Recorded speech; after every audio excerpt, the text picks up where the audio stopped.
Greetings and welcome to Unveiling Reality. How's everybody doing this evening? I hope everybody is living and doing well. Let's say hello to all those VIPs in the front row. Wolfram wipes his paws, lips in the house. How's it going, Wolfram? How you doing, man? Thank you so much for dropping these links. I appreciate it. Hey, Shelly in the house. How you doing? Yeah, we're going early tonight, T-Rex. We are doing it. We're doing it. I think I'd go a little bit earlier. And we run a couple hours and then people can go off and all the nightly streams will be happening and be in the way. All right. So tonight we're going to go to Bohemian Grove, and we're going to examine the world of that group, and we're going to go through the course of the history first, and we're going to learn the history of it, learn who the players are, and we're going to get into some live footage of someone who, besides Alex Jones, who actually infiltrated the camp and got some really good on-the-ground footage. Alex is famous for having captured the cremation of care ceremony, and I have some footage of someone who went there like off-season and kind of like ran around. So it's pretty intense, pretty informative. You get to see some things here and there.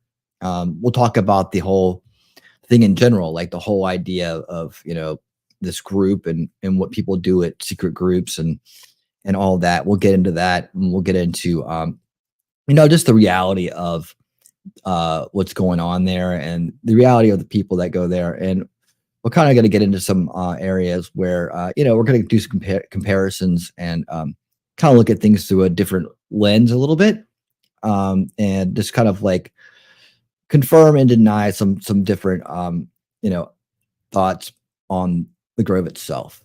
So I think it's interesting to do this now because of all the PD stuff coming out, Hollywood Exposed kind of coming out, like some of the weirdness that's coming out of there. Bohemian Grove, never heard of them. Did they have any hits in the top 10? Maybe, I don't know.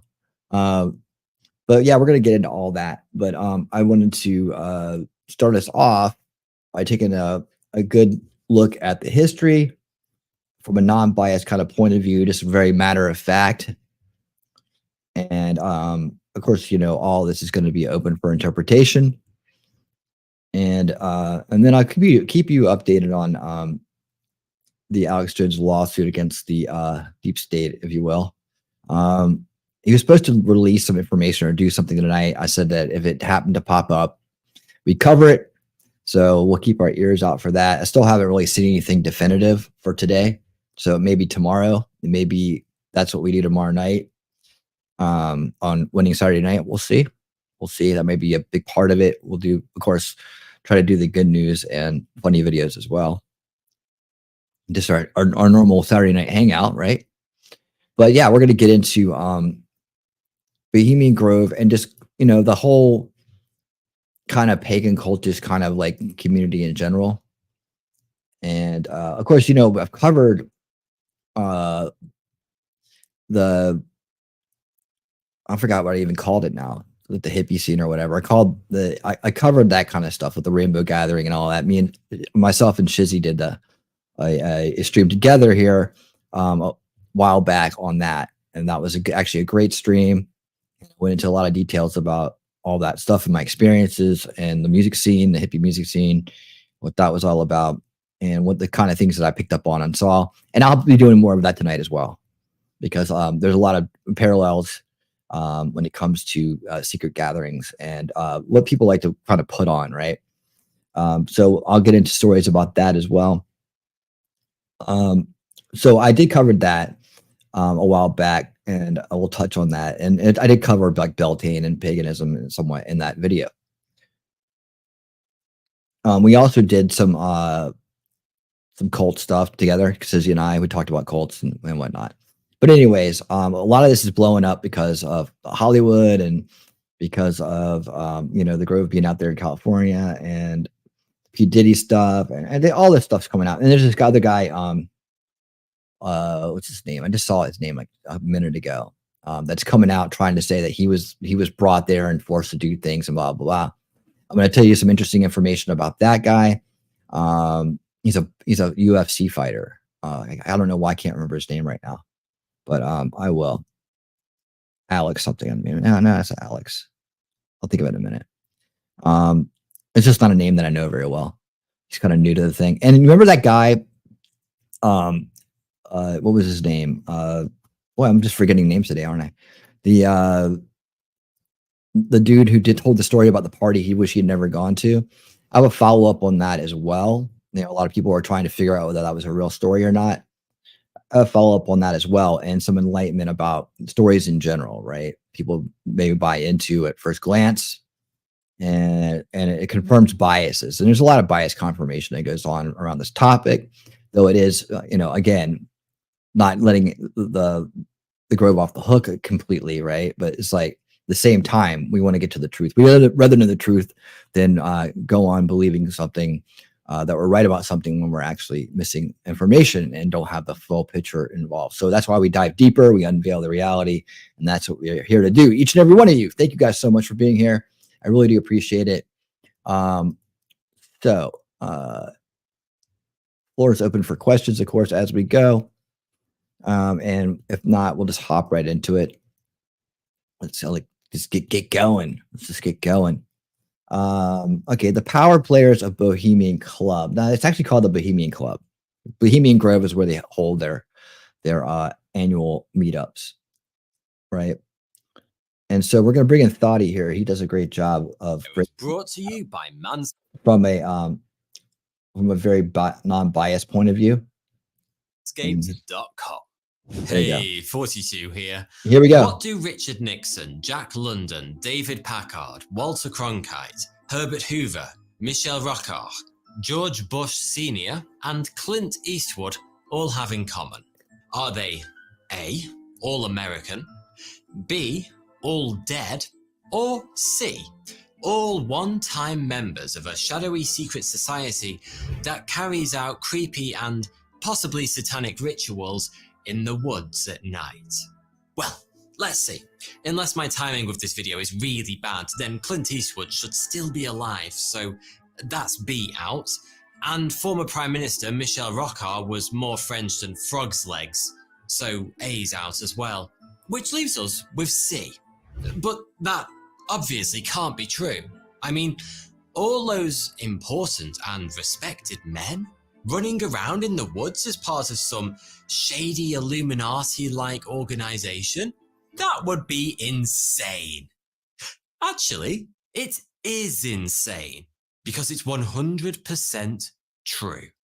Now, folks, if you've watched my channel for a while, you'll know I'm a huge fan of Manchester or with national shipping. Think I speak trimmed people I just mentioned, presidents, actors, leaders of industry, celebrated writers, was at one time or other a member of the Bohemian Club, perhaps the most powerful private organization in existence, and also one of the most controversial, thanks to its reputation for doing some, shall we say, unusual things when the world is looking the other way. The Bohemian Club was founded in San Francisco way back in 1872 by a group of journalists with an interest in the arts. But over the course of its near 150-year history, the demographic of its members has shifted dramatically.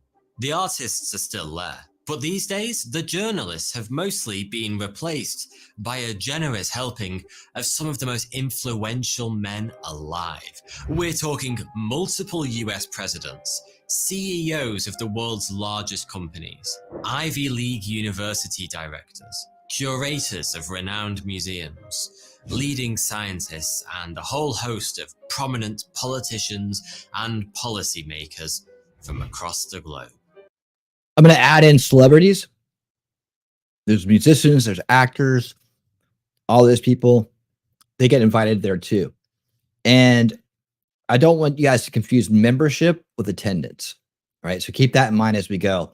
There's people that get invited there every year, and they're brought there to see if they want to, they fit in, or if they want to be, they're into into the club scene there or whatever.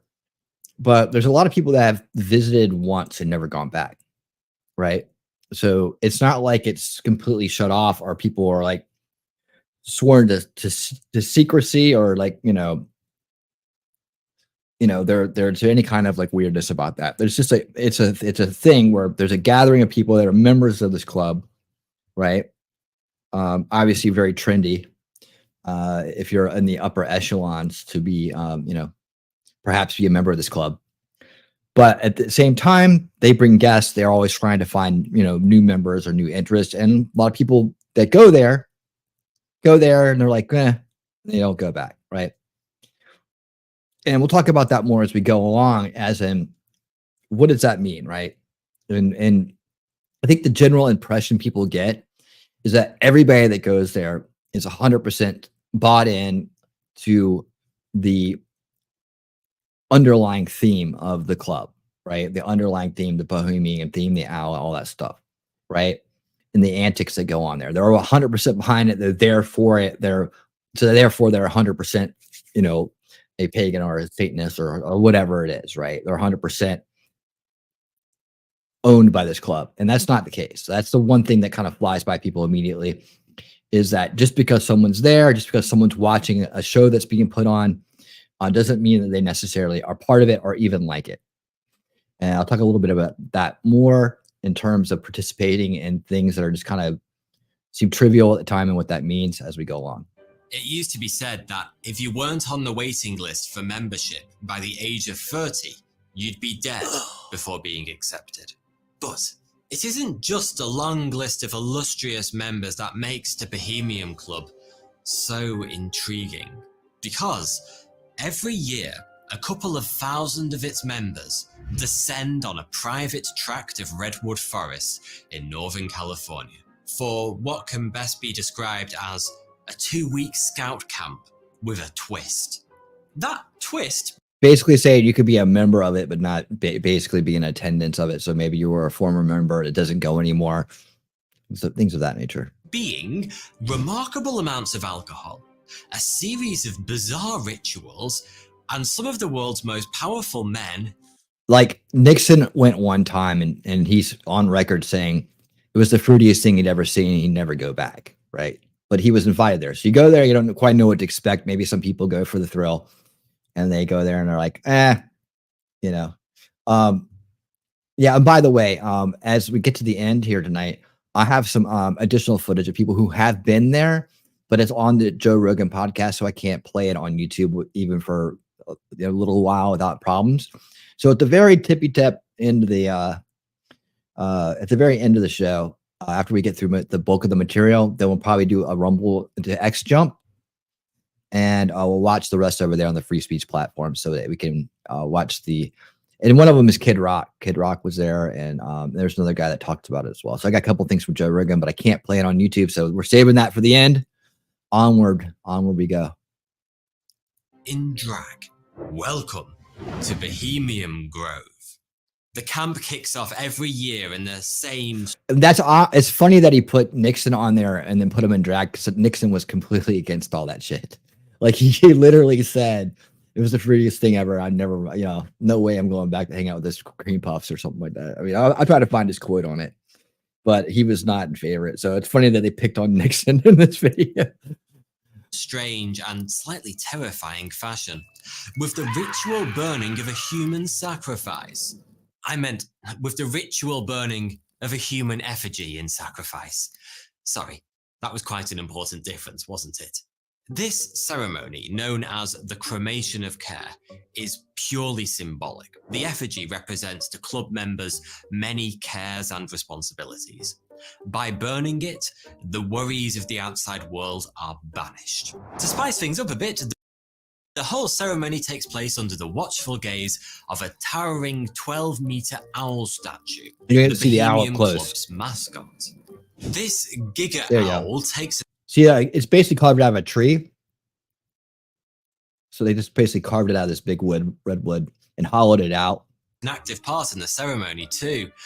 We see that the stage there. Oh, speaking in the pre-recorded voice of legendary newsreader Walter Cronkite.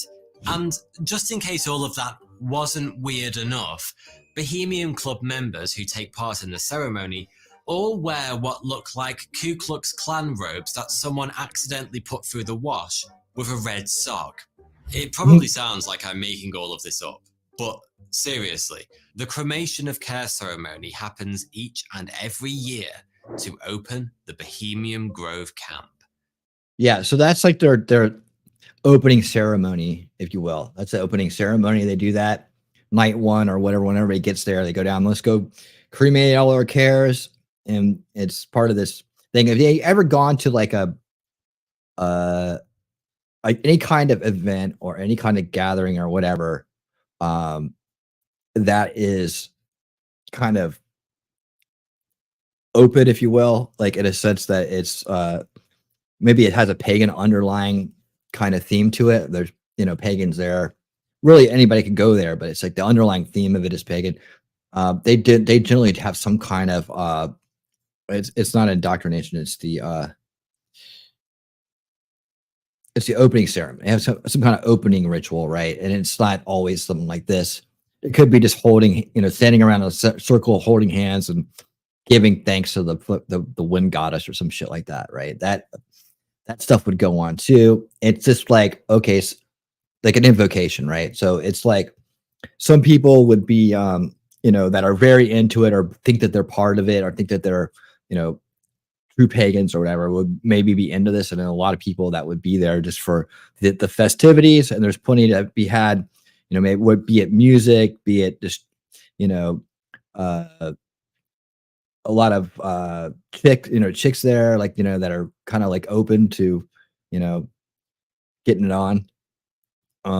There's all kinds of different reasons people are there for drugs, parties, whatever, just because they're party people. A lot of reasons to be there because everything goes, right? Anything goes. And it doesn't necessarily always express the dark history past or whatever of paganism. It's a lot of it's just like people who think, well, it's cool, or they're trying to be anti, status quo.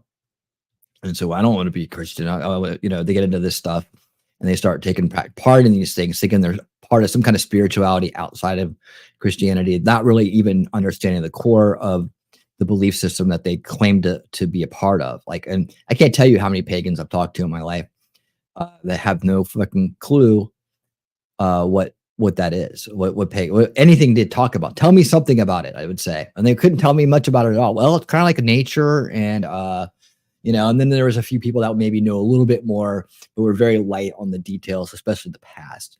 That's like literally, that's been and I've run into a lot of them, especially in the hippie music scene. And that's been my experience with almost all of them. Even knowing somebody who would call themselves a priest or whatever, right? A high priest or something like that, had very little to talk about in terms of understanding. And it's just really strange. So a lot of people adopt this pagan label, right? Just to kind of be contrary, to say that they're spiritual, they're kind of nature based, but they don't really even understand what they're part of.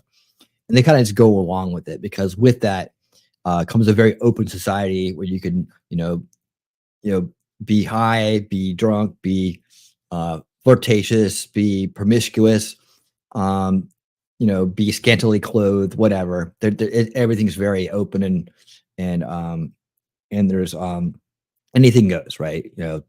Different types of relationships, all that stuff. It all goes, right? So they have these things, and they would gather for I showed Beltane. Right? I showed their big event of the year, Beltane, and I showed to the kind of people that went there, and they're not very intimidating. And they're pretty goofy, and they're really just a bunch of people that are just into this thing, but they're not deeply into the and these are the ones I knew, not deeply into the satanic or devil worshiping or anything like that. Like they weren't trying to even bother to indoctrinate the people that were there. They were just kind of off doing their own thing. That the setup was there, but other people just burp. Okay, fine, whatever. I'm open-minded. I don't care. It doesn't affect me. I'm not part of it, but I'm here anyways, having a good time. That's the attitude of 99% of the people there, 95% of the people there at these kind of gatherings. And then when you get into like the Beltanes and the things like that, then it's a little bit more exclusive, but you have to really be into the festivities to want to go. And, it's just marching around a maypole. I showed pictures of this, marching around a maypole with threads, and they wrap it around it, and they do really kind of goofy kind of cosplay. It's really what it is. Like and I know people that were into it, and I know people that just went there to get laid and party. So, take it for what it's worth. And this is just your average everyday people, your everyday hippies, your everyday musicians, your everyday artists, all that stuff like that. That were just into it, got into it, party people in the house, things like that, right? So that's the level you and I and all of us can participate in. And then this would be like, okay, you got to be somebody to know somebody to get to this place. Well, most of the gatherings, most of these things are you have to know somebody to get in there anyways, right? They don't just let anybody walk in off the street most of the time. You got to know somebody, you got to kind of get confirmed, got to get someone to vouch for you. And if you go there and you screw up, then the person that vouched for you gets thrown out too. So that's been what I've seen from these places. And, I was part of the music, hippie music part of the, hippie rock, whatever, jam band. We played these reunions, these gatherings, as part of the crowd. Like the crowds would be there for like retreats, weekends, so they bring a bunch of bands in to entertain everybody, and there we would be. And but most of the time they would come to your paid shows, right? So when you're out, you're at home, the same kind of crowd is paying tickets to get in the door to see it, paying ticket prices to get in the door to see you. So that's how you kind of get mixed in with that. Music's a big thing in these things. Music, art, things like that. There's people like that there, photographers, sculptors, painters, crafts workers, jewelry makers, candle makers. There's all kinds of different crafty people that are there. And then you have the musicians as the feature artists, right? That's pretty much the weekend. And what it really is a concert in the woods.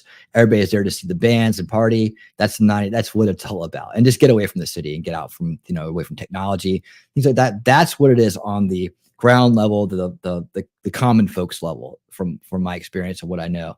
So we're talking about this, this is the elitist, the kind of like up the ladder people. So they're doing the kind of the same thing. They're drawing this kind of the same kind of like pagan bohemian lifestyle kind of archetypes here, but they've been around a lot longer than the hippie movement. Think about it. So a lot of the hippie movement probably took things from that, but it all is paganism, and your modern pagan doesn't even believe that's even paganism's even satanic. I mean, you talk to the average pagan today, they won't even say, well, that's not what it's about. That was a long time ago, or that's not what it's about now. And that's what I'm saying. They really can't explain their own religion. That's been my experience. I've talked to a lot of them. Hey, Jacob Castro, how you doing, buddy? So let's continue here. That's just a little bit about the scene and about the underlying tones in this opening ceremony where they do this cremation of carrot thing. When people first hear about the cremation of carrot, it sounds like they're going there just to burn their care for humanity, right? And at least that was my first impression. And so that these world leaders are satanic and they're burning their care for humanity, and so they can go out and do evil in the world, and this is part of it. And then as you get to learn more and more about this, and you kind of like take a high level, open-minded approach to it, you start to see, okay, well, this is just a kind of like frilly little club where a lot of important people meet, and yes, they do have discussions, and there's this underlying paganistic kind of like thing to their club, right? That they've participated in like a fraternity would, right? But you gotta realize the people that are a lot of people that are there really probably aren't into it, and a lot of people that are just there for the first time or visiting are bored stiff. Maybe it's a thrill at first meeting some of these people, and then you see how goofy they are. The whole like starstruck ism wears off. You see them doing goofy stuff, and they're like, oh, there's like everyday people, but I'm not into this frilly stuff. I'm not into this all male retreat and doing these silly ceremonies. I mean, the average person doesn't want anything to do with that. They're there for the thrill. So they will tell you to worship Gaia, Mother Earth, nature. They draw energy. Yeah, it's all about that. They can't even put their finger on it. So here Alex Jones of InfoWars fame even managed to film it once after sneaking into the Grove back in the year 2000. Scarily enough, having witnessed the ceremony firsthand, Jones was convinced it wasn't an effigy that was being burnt at all, but an actual living human child. I've never heard Alex Jones say that. So just to kind of, I've never heard him say that. Maybe he's alluded to it. I think that's a little, I think it's hyperbolic actually, but I get where he's coming from, because these people at the top of the world are doing evil things, right? And so it's easy to draw that correlation. I would say without bones in the fire and proof of whatever, it's just speculation. But I don't remember him ever saying he thought they were. I could be wrong. I could be wrong. Maybe one of you have heard that, or can point me to a clip where he said it, but I don't remember him saying that. I think he's kind of just reading some interesting content to get that to research on this. Sacrificed by these men who rule the world as part of some disturbing occultist ritual. The other thing too is the men who rule the world, right? We know who the control oligarchs are, right? We know who's running things. There's a lot of powerful people that go there. I don't know that Klaus Schwab and those guys are part of it, but I'm sure there's a lot of world leaders there. And then when he's talking about, it's like presidents and things like that. When I think of people who control the world, I go straight to the top. I think of the control oligarchs. I think of the people that are actually trying to fundamentally shift the world into a world government where they're the stakeholders. They're the stakeholder capitalists that own everything. We own nothing when you just rent it from them, right? That's what I think of. And I'm sure a lot of you that come here think that too, because we've had that education now. So let's continue. Once the cremation of care is out of the way and everyone's worries have been thoroughly incinerated, the camp truly begins. The location itself is stunning, by the way. Nestled amongst towering California redwoods, the world's largest trees. Bohemian Grove is big enough to house several thousand club members simultaneously. There's an open-air dining circle that can seat 1,500 people, and as for sleeping arrangements, there are a dozen or so smaller camps spread across the site, each with its own distinct reputation and famous patrons. See that when you go to a gathering or something like that, year after year, like it's annual, right? Camp themes are very much like you go to Burning Man, right? Camp themes are everywhere. So this isn't nothing out of the ordinary. Again, probably more of an influence on the modern day take of things that even the people that are doing it don't really understand, or it's just a kind of a human thing to do, right? It's kind of a human thing to do. If you have a camp, you're living out in the woods for a week or whatever, to make it into something, to make it part of the tapestry of the event, right? And I know that the things I went to, people had different themes of camps and stuff like that. And none of them were kind of too weird, right? None of them were too weird. And so, yeah, here you have, somebody that they just give it a silly name, and okay, that gives you an idea where you're at or where you're going, where people are meeting up for this jam or for this whatever, or they're making margaritas over here at this kind of campsite. So I know one of them shucked oysters, and there were just different camps that were known for different things that you can go by and go like, oh yeah, we're going to go over to there. Everybody goes here on Saturday during the day because they make margaritas and shuck oysters. So that's pretty fun, right? George Bush Sr., Walter Cronkite, and NASA astronaut Frank Borman are known to have favored a camp known as Hillbillies, and Herbert Hoover was a long-time occupant of Caveman. Make of that what you will. This picture from 1967 was taken at breakfast in a camp called Owl's Nest, one of the most prestigious. This is a very famous picture right here, because you got Reagan and you got Nixon there, right? And I don't know if Reagan ever went back or not. I know, like I said, Nixon didn't have a very high opinion of it. He was invited there. He went. He didn't know much about it, and he left and did not like some of the frilliness of it. He was kind of a real man's man. You got to understand that these guys it's all dudes here. So when they do plays and skits, they do kind of different activities that I guess are entertaining, or maybe their legacy in a way. They've been something that's a tradition, right? They have female parts. The guys have to play the parts so that's where a lot of the cross-dressing ideas came from. And who knows, there's probably a lot of really weird stuff that goes on there in terms of, there's going to be some weird guys in the crowd that want to do some weird things, and they're out in the woods and it's supposed to be a secret so they can do whatever they want. then other people are going to be like, okay, cool, do your own thing. But in the back of their head going, that's really creepy, weird. I would never take part in that. Right. You can be at the same event with people doing weird things and you're not doing it, especially if you're just visiting. So it's an interesting shot. But when you look at this, right, you get the impression that these guys are like hardcore into it. And they're this is where it all goes down. And yes, some things are going to go down when a lot of resourceful, powerful people are in the same spot. But again, the underlying thing we're going for here is that we can clearly see that they're there, right? What we're looking for here is this really a satanic cult? Is it something that we need to worry about, or just point out as this is one of those kind of weird things? Because I could relate a lot of the things that I see here to your average, hippie festival, or your average rainbow gathering, or your average Burning Man festival. I mean, generation to generation to generation. You can see a lot of the similarities. It's just, to me, what I've learned is that this is the elitist version of those things. And it precedes a lot of it. It precedes all of it, actually, because of the date.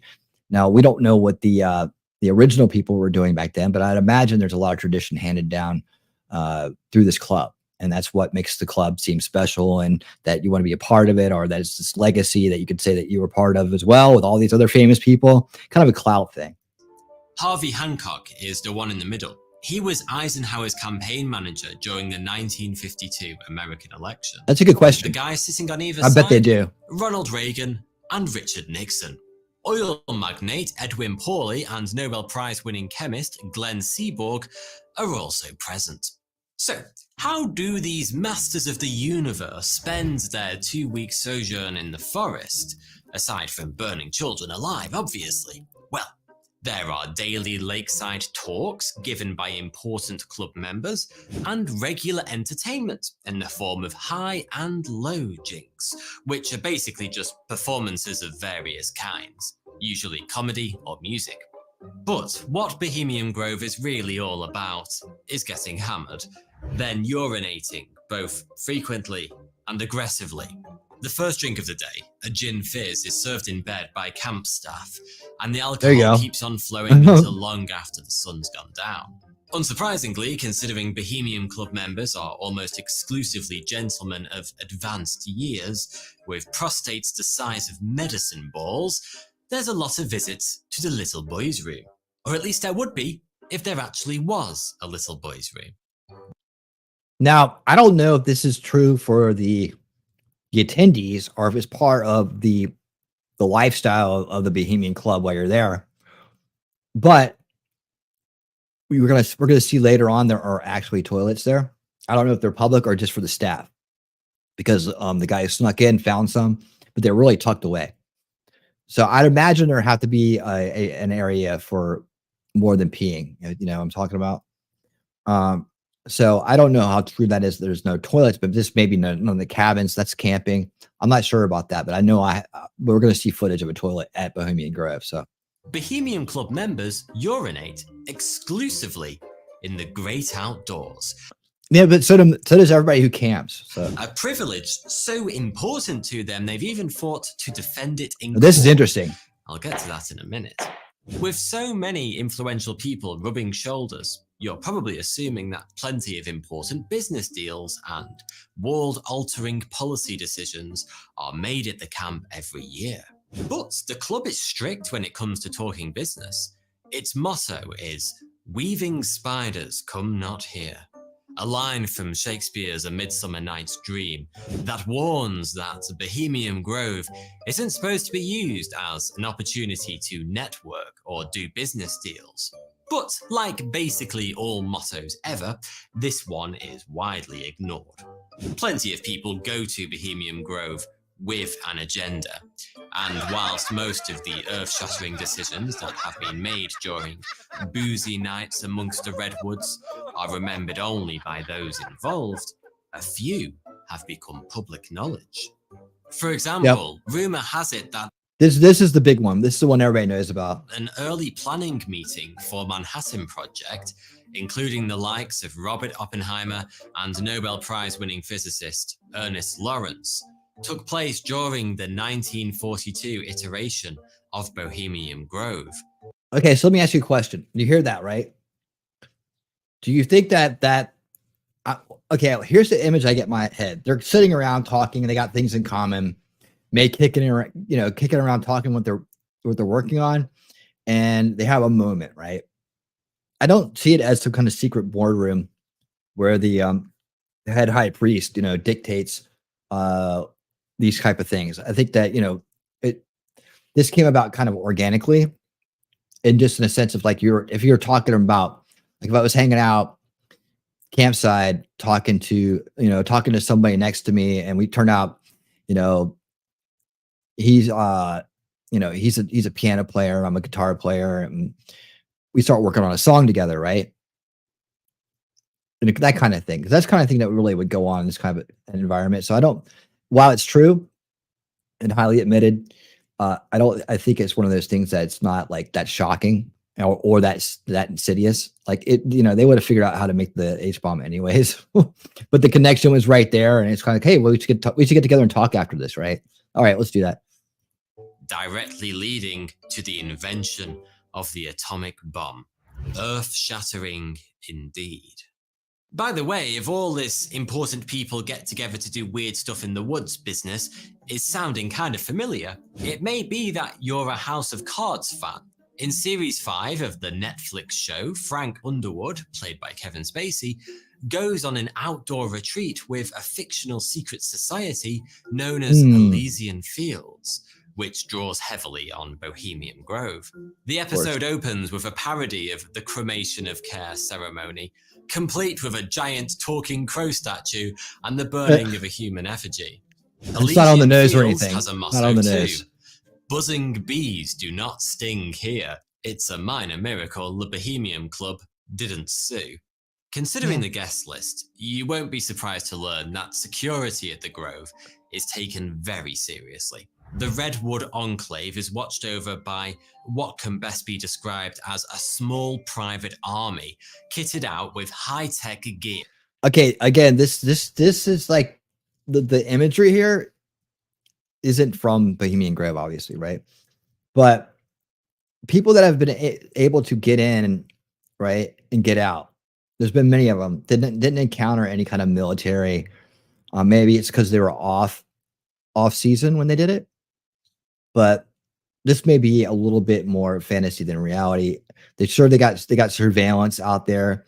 There's people that live on the property year round, I guess, maintain it, maybe improve it, whatever, prepare it for the annual gathering. But there's not a standing army there by any means. And people have been successful in getting in, getting detected, and getting out, right? Yeah, including thermal cameras, night vision goggles, and both motion and vibration sensing alarms. That sounds really kind of like wild, right? But when you see the next video we're going to watch after this, where the guy actually goes in there and how he does it, this part of it I'm questioning as like he's read about this but not sure about it. The US Secret Service has also been known to lend a hand from time to time when the guest list demands it. Right. So that's on season. I should probably mention that Bohemian Grove and the Bohemian Club in general has come in for its fair share of criticism over the years, mostly due to what some people see as sexist policies. No woman has ever been a full member in the club's 150-year history, and female staff aren't employed at Bohemian Grove in any capacity, unless you believe the rumor that the club's prepared to relax its gender policies when it comes to prostitutes. Yeah, probably a bunch of old men out in the woods, probably rich as can be. No, probably and also I swear in this next video we're gonna watch, he does some interviewing in the town before he sneaks in. I swear that in this video coming up, I saw him interview a woman that said she worked there. So I don't know if that's true or not, but maybe it's changed. The club was first formally charged with discrimination in 1978. They fought back, arguing that their members wouldn't be able to urinate as openly and liberally as they wanted to. Who in the heck? Okay, so it's a secret society. It's supposed to be this great, everybody thinks it's this real satanic thing, right? And there's aspects of that definitely built in. I'm talking about like, what participation in that means at the end here, as we talk about good versus evil and whatnot. Just passive participation. But who's going to sue them for sex discrimination? Like who did that? Right? Like there's supposed to be some scary dudes. It's the scary cult. But I'm going to sue that. Someone's going to sue them for sexism so they can get into it. It's just the craziest thing, right? And you'd think they would be like, okay, yeah, bring the women in that want to be in here. We'll make them part of it too. It'll be better. We'll get some boobs in here. But no, they're sticking to the original mandate of the society, I guess, in that sense. And they're trying very hard here at this point to keep it that way. If women were present at Bohemian Grove, the court ruled in their favour. That decision was eventually overturned, but the Bohemian Club did the litigatory equivalent of asking to see the judge's manager by filing an appeal with the California Superior Court. At the subsequent trial, they argued that being male should be considered an occupational qualification. And since most women struggle mastering the skill of having a penis, they simply aren't qualified to work at the Grove. The court, once again, ruled in the club's favour. The world's changed quite a bit in the last 40 years, hasn't it? Oh, I should probably mention that the California Superior Court judge who reached this somewhat controversial decision was known to have attended Bohemian Club events on several occasions. But I'm sure that had absolutely nothing to do with this decision whatsoever. Bohemian Grove ends every year as it began, with an elaborate performance. Though thankfully no children, real or otherwise, are burned in this one.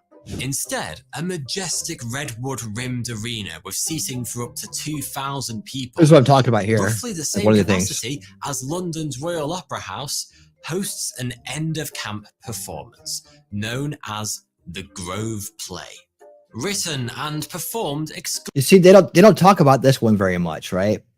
They only talk about the opening ceremony. They never tell you about the closing ceremony, which is just a play put on by the people that are there, right? Exclusively by Grove Club members. And supported by a full orchestra and production team. It's reported that Grove plays, which are only ever performed a single time, can cost upwards of $150,000 to stage. Oh, and since no women are allowed to become members of the club, any female characters are played by men in drag. Okay, so do you see that? So yeah, I'm sure there's some fruity stuff going on there. Any female, but in terms of like seeing men in drag and talking about what they're doing, I mean, look, there's a bunch of dudes right here, but they have to play the female part, so that maybe sometimes get convoluted. Obviously, still going with the paganistic kind of themes here, but keep that in mind when people are talking about a bunch of men in drag. A lot of times what they're talking about is these plays. Though, like I said, I'm sure that it probably is some freewheeling types there. They go like, okay, I'm in the woods now for a week. I'm gonna get my dress on and run around.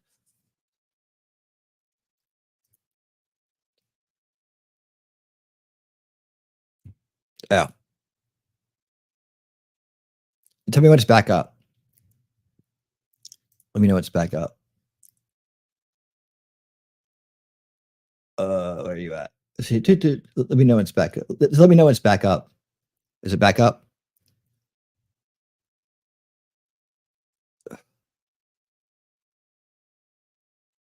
Is it coming back up? Temporary blocked. It says temporary.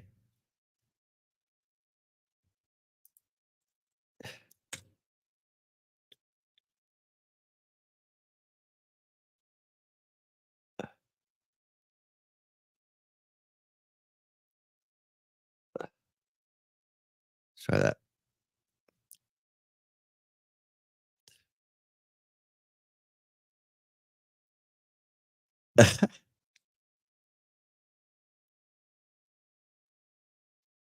Let me know when it's back up.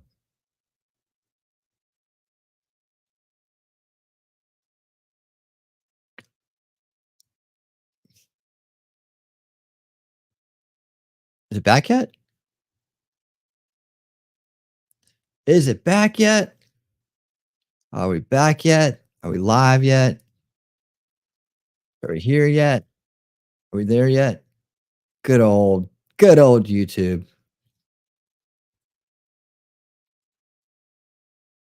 Oh, la, la, la, la, la.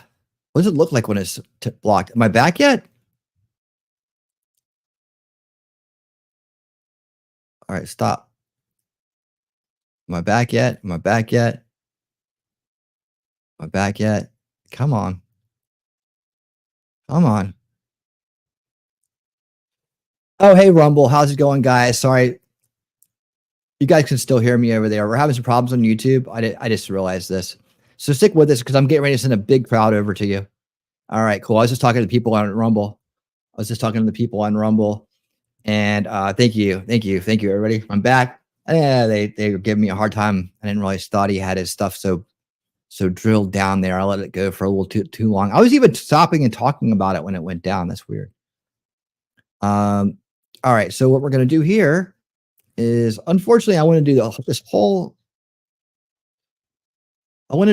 stream on YouTube today, but I guess we're gonna have to make the jump.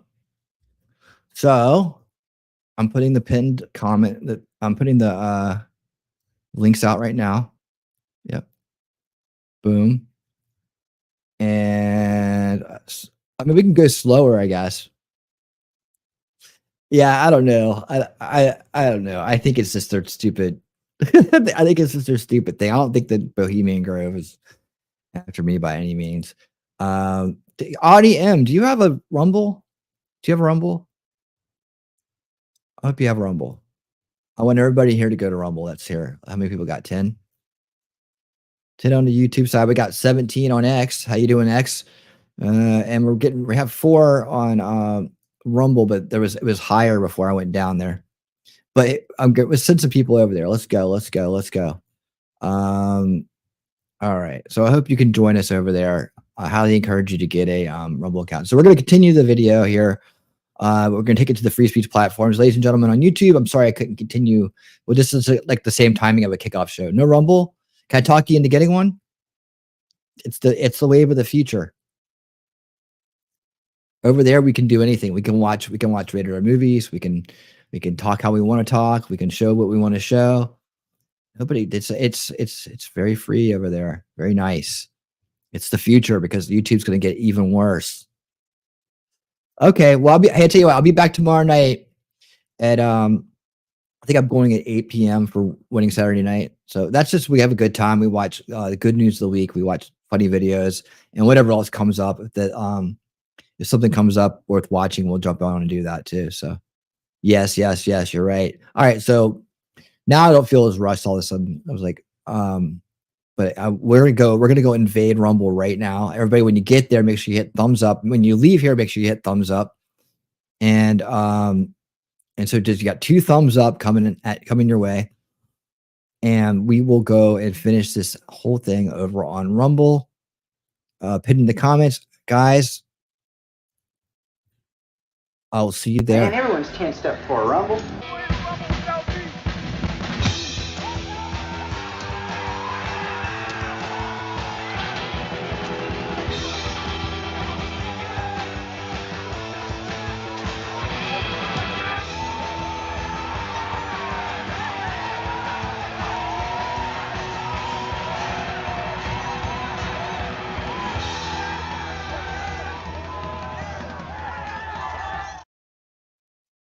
Go to Rumble.